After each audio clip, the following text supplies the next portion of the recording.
You can easily spend a lot of money on cleaning products for the house, but you can make your own handy household cleaner with just vinegar and bicarbonate of soda.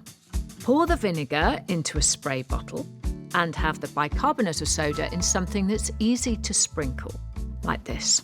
By the way, if you're not crazy about the vinegar smell, just squirt in some lemon juice and that should do the trick. The key is, don't mix the vinegar and the bicarbonate of soda ahead of time, as it's the chemical reaction between them that does the actual cleaning. So this is what you do. First, spray the vinegar on the surface you want to clean, like a shower head. Then dust it with the bicarb. Let it foam up, let that reaction happen. And then just wipe it off after a few minutes. Perfect result.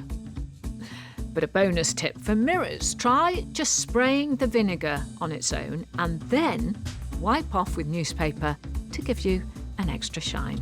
I promise you, it really works.